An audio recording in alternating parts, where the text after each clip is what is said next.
রাজধানীর যাত্রাবাড়িতে পালিত হলো জুলাই বিপ্লবে যাত্রাবাড়ি প্রতিরোধ দিবস। ২৪ জুলাই যাত্রাবাড়ি এলাকায় আওয়ামী স্বৈরাচারের বিরুদ্ধে গড়ে তোলা ছাত্র জনতার তীব্র প্রতিরোধ স্মরণে এই আয়োজনে যোগ দেন বিএনপি নেতা রুহুল কবির রিজভী, প্রবাসী কল্যাণ ও বৈদেশিক কর্মসংস্থান প্রতিমন্ত্রী নুরুল হক নূর, ঢাকা দক্ষিণ সিটি কর্পোরেশনের আব্দুস সালাম, কেন্দ্রীয় ছাত্রদল সভাপতি রাকিবুল ইসলাম রাকিব সহ বিভিন্ন রাজনৈতিক সংগঠনের নেতাকর্মীরা। অনুষ্ঠানে যাত্রাবাড়ি প্রতিরোধে কাওমি মাদ্রাসা শিক্ষার্থীদের অবদান তুলে ধরে বক্তারা বলেন, গণতন্ত্রকে চর্চার মাধ্যমে প্রতিষ্ঠা করতে হয়। অন্তর্বর্তী সরকারকে চেপে বসা একটি রাজনৈতিক দল সবসময় ঘোলা পানিতে মাছ শিকারের চেষ্টা করছে বলেও মন্তব্য করেন বক্তারা। তার্শিক সঞ্চয়ের প্রতিবেদনে বিস্তারিত। ২৪ জুলাই অভ্যুত্থানে ঢাকার যাত্রাবাড়ি এলাকায় আন্দোলনকারীদের আত্মত্যাগের স্মরণে শুক্রবার যাত্রাবাড়ি থানার সামনে যাত্রাবাড়ি প্রতিরোধ দিবস শীর্ষক এই আয়োজন। আলোচনায় প্রতিরোধের দিনগুলো স্মরণ করেন বক্তারা। রাশিয়ান লেনিনগ্রাদ সেই কীর্তিচিহ্ন আমাদেরকে মনে করিয়ে দেয়, যতবার বাংলাদেশে আন্দোলন হবে যতবার ছাত্রদল হবে হাতিয়ার।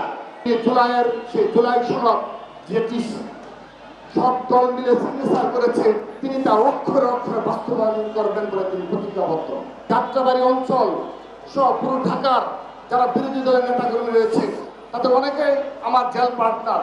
শুধুমাত্র গরম কথা এবং অস্ত্রের জোরে নয়, গণতন্ত্র প্রতিষ্ঠায় গণতন্ত্রের চর্চা দরকার বলে মন্তব্য করেন ঢাকা দক্ষিণ সিটির প্রশাসক আব্দুস সালাম। একদিনে, দুই দিনে, এক মাসে, এক বছর, 2 বছরেই গণতন্ত্রকে আপনার পকেটে না দেওয়া যাবে না, আপনাকে ধরিয়ে দেওয়া যাবে না।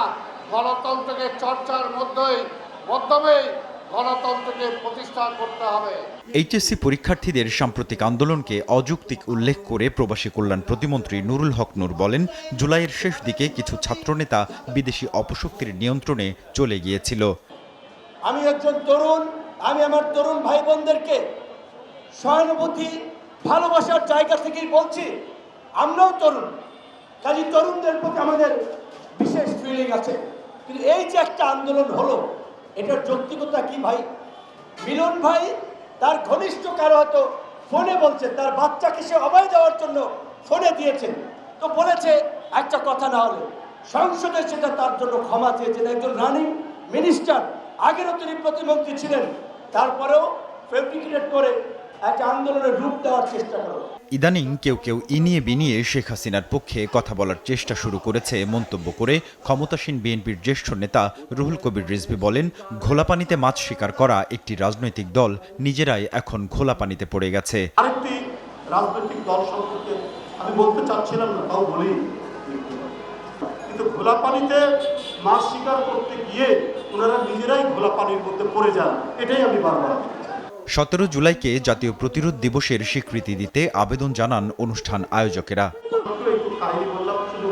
তাসফিক সঞ্চয়, এসএ টিভি, ঢাকা।